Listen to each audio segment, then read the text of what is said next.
The first time I saw Mrs. Hale, it was a cold, crisp autumn morning, and I had just moved to the town with my adoptive parents.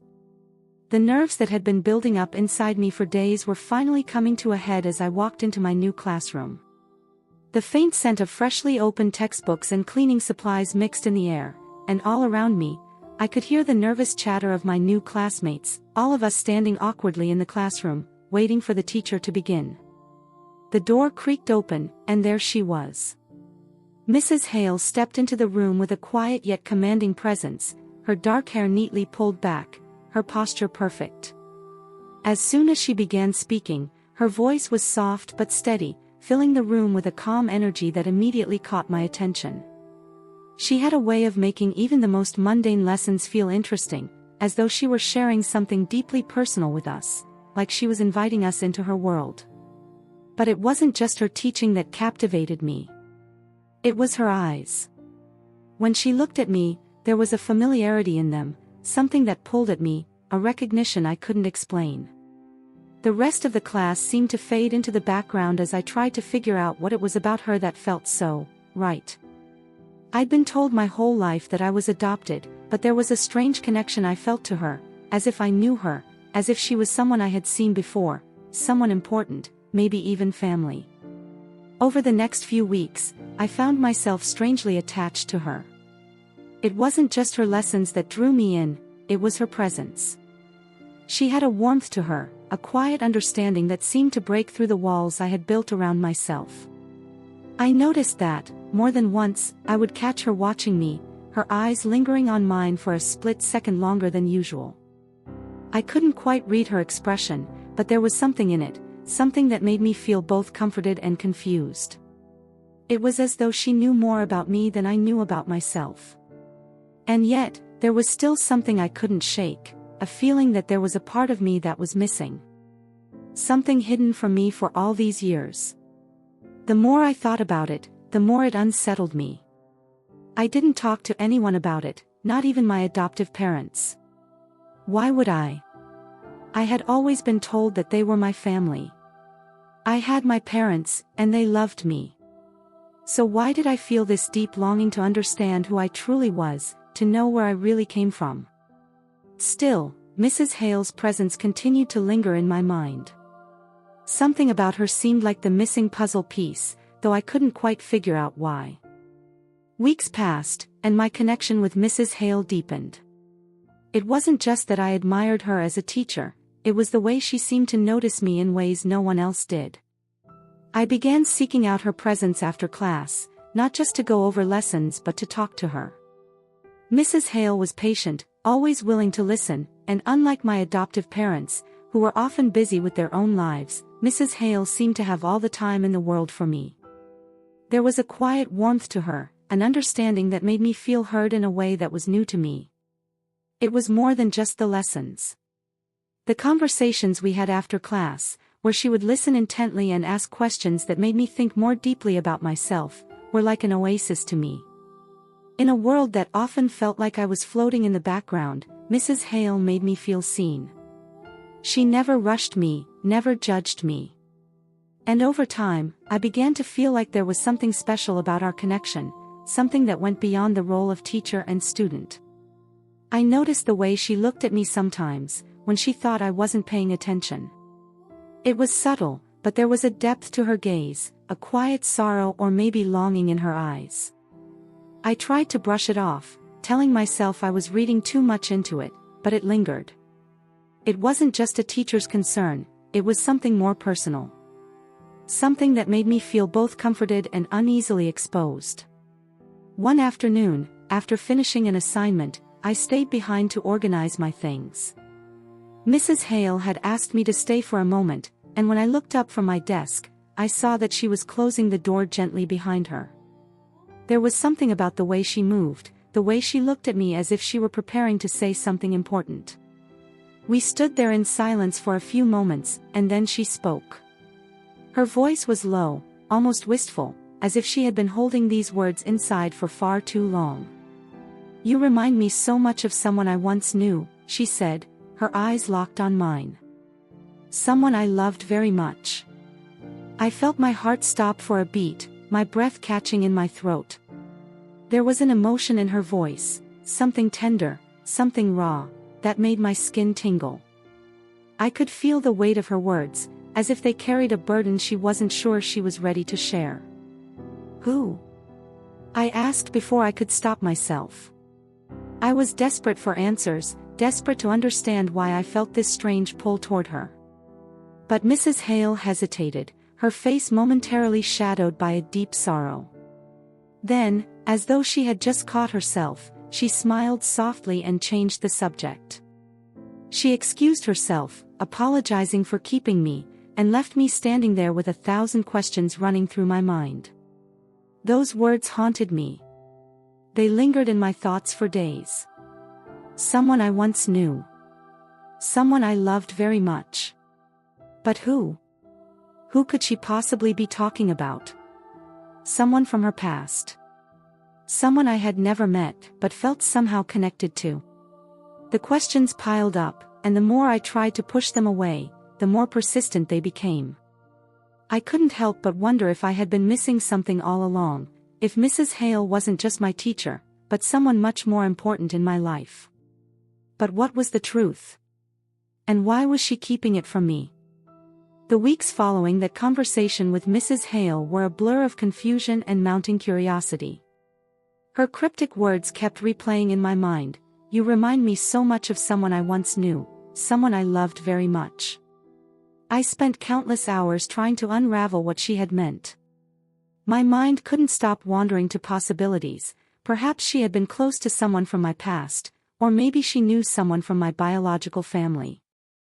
But the more I thought about it, the more I realized that the answer was just beyond my reach, like a half-remembered dream. One afternoon, as I walked home from school, I spotted Mrs. Hale sitting alone on a bench outside a small cafe near the school. The autumn wind rustled the fallen leaves around her, and she seemed deep in thought, her posture slightly hunched as if carrying some invisible weight. For a moment, I debated whether I should approach her. What could I even say? How could I ask her about the mystery that had been consuming my thoughts for weeks? But something in the way she looked, lonely yet expectant, made me move toward her. As I walked closer, she noticed me and gave a small smile, a smile that seemed to carry both warmth and sadness. "Emily," she said, her voice soft but steady. There was something about the way she said my name that felt different this time. It wasn't just the teacher calling her student. It was something more personal, something that held a deeper meaning. I stood beside her, unsure of what to say.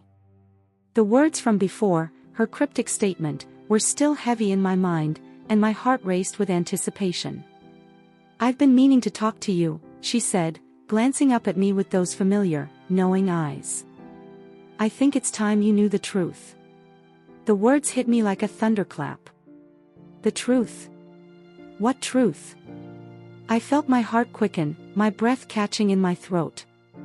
I could feel the cold air around me, but all I could focus on was her. Every muscle in my body tensed, waiting for her to say more, to explain what she meant. "What truth?" I asked, barely able to control the tremor in my voice. She took a deep breath, her eyes not leaving mine. The sadness in her gaze deepened, but there was something else there too, something resolute, as though she had made peace with something she had been carrying for a long time. "About who you really are," she began, her voice quiet but full of emotion. "About who I really am." A rush of cold washed over me. What is she talking about? My heart seemed to pound in my chest, and the words felt too heavy to bear. My mind raced, trying to piece everything together, but nothing made sense. And then, it came. The truth I had never expected to hear. "I'm your mother, Emily." The ground beneath my feet seemed to disappear. The world around me blurred, and I couldn't breathe. My hands trembled as I took a step back, my mind struggling to process the words she had just spoken. I had imagined a moment like this before, dreamed of meeting my biological mother, of finally understanding where I came from.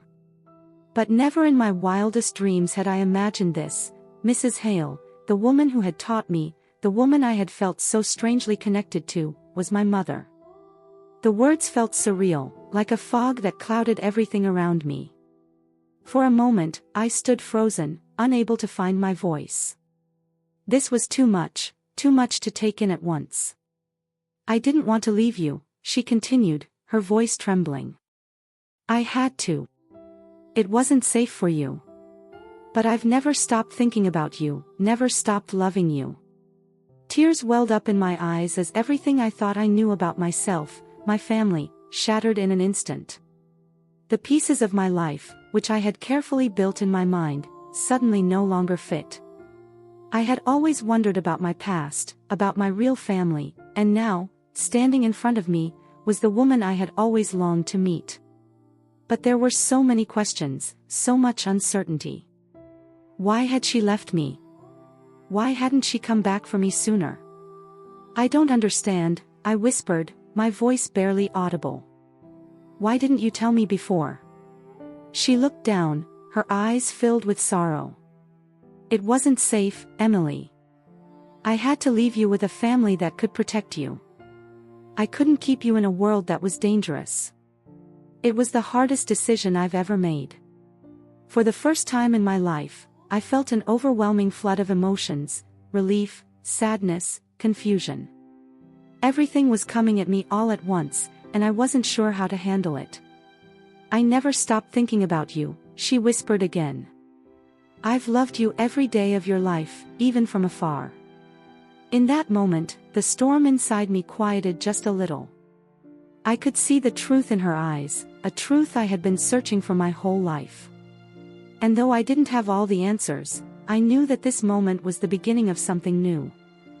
The days that followed the revelation were a blur. My mind was consumed by a whirlwind of emotions, none of which I could quite understand. The truth Mrs. Hale, my biological mother, had shared with me was too monumental to grasp all at once. Everything I had known about myself, my family, my life up to that point, felt like it had been turned upside down. I felt like I was living in two worlds, one where I had the family I grew up with, who had always loved me, and one where I had this new, terrifying, beautiful reality. How could I reconcile these two truths? How could I begin to understand why Mrs. Hale had left me, why she hadn't come back for me sooner? In the days after the conversation, I found myself retreating inward, unable to talk to anyone about it. I didn't know what to say. My adoptive parents were loving and kind, but I couldn't tell them. I didn't know how to explain it to them. I had spent years believing that they were my true family, and now, everything felt uncertain. Mrs. Hale reached out to me. She was patient, never rushing me, never pushing for answers. She gave me space to process everything, but there was this quiet, unwavering support in the way she looked at me. She knew I needed time, but she also knew that I had questions that could only be answered by her. We began to meet in small, private moments. Sometimes, after school, I would find her waiting for me in a quiet corner of the school grounds or outside a cafe, where we could talk away from the bustle of daily life. Each time we spoke, I felt a little more at ease, but the weight of the situation never fully lifted. There was still so much to unravel, so much to understand. One evening, after a particularly emotional conversation, she took my hands in hers, her gaze steady. I know this is overwhelming, she said softly. But I want you to know that I'm here now. I've always been here, even if we've been apart. And I'll stay here, no matter what. You don't have to go through this alone. Her words brought a comfort I didn't expect. It wasn't just the truth that I needed, it was her presence. Slowly, I began to understand that while my past was filled with unanswered questions, the future was still mine to shape. With Mrs. Hale in my life, I didn't have to carry the weight of my past alone. But the road to healing was long. There were moments when I felt like I was drowning in confusion. I still had so many questions, about why she had to leave, about the circumstances that led her to make such a difficult choice. Every conversation we had seemed to open up more questions than it answered. I spent a lot of time thinking about the life she had lived without me, the reasons why she hadn't been able to raise me. I had always believed that I was loved by my adoptive parents, and I still loved them, but there was something inside me that longed to understand more about my true origins. Every time Mrs. Hale would share a small piece of the puzzle, a fragment of her life that I had never known, I felt both closer to her and farther away from the world I had always known. Despite the emotional turmoil, something inside me was beginning to heal. It wasn't immediate. It wasn't a sudden shift. But every time I saw her, every time we talked, I began to feel less like I was drifting and more like I was finally coming home. One evening, as we sat together in a small cafe, I felt an overwhelming sense of peace. We were no longer strangers. She was no longer just my teacher. She was my mother, the woman who had carried me, the woman who had never stopped loving me, even when she had to let me go. I had found the missing piece of my life, and while the path ahead was uncertain, I knew that I wasn't alone anymore. As we sipped our coffee and laughed softly about the silly things life had thrown our way, I realized that our relationship wasn't about filling the gaps in the past. It was about creating something new, something built on understanding, love, and the healing that comes from finally knowing the truth.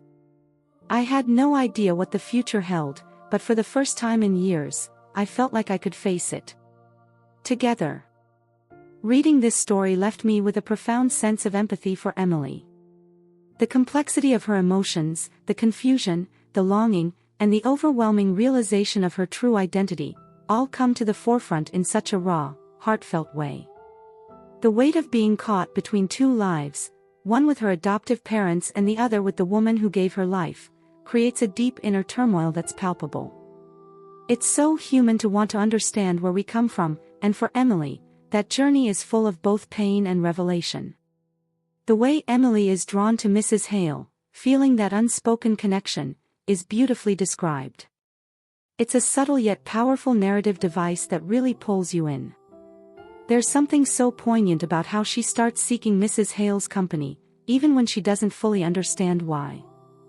I think anyone who's ever been in search of something they can't quite articulate will relate to that feeling, of knowing something is missing, but not being able to pinpoint it. The quiet bond between them, even before the truth is revealed, is tender and emotional. When Mrs. Hale finally speaks those words, "I'm your mother, Emily," it's as though the ground shifts beneath her. The weight of those words hits hard. It's the kind of truth you can't fully prepare for, even when you've been searching for it your entire life. You can almost feel Emily's heart racing, her world spinning as the revelation is made. The shock, the confusion, and the sudden understanding that everything she knew up until this point was just one part of her story, it's such a powerful moment in the narrative. The way Emily struggles with reconciling her past with her present, her love for her adoptive parents and her newfound relationship with her biological mother, is so deeply emotional. This is not just about finding out who her real mother is, it's about confronting the layers of her own identity, the truth of her past, and the bittersweet pain of understanding why things unfolded the way they did. As Emily and Mrs. Hale begin to rebuild their relationship, you can feel the emotional weight of their slow, fragile connection. The complexity of forgiveness, healing, and building something new from the broken pieces of the past is at the heart of this story. And you really feel that journey with Emily, her growth, her understanding, and the hope she finds in the presence of someone who has always loved her, even from afar.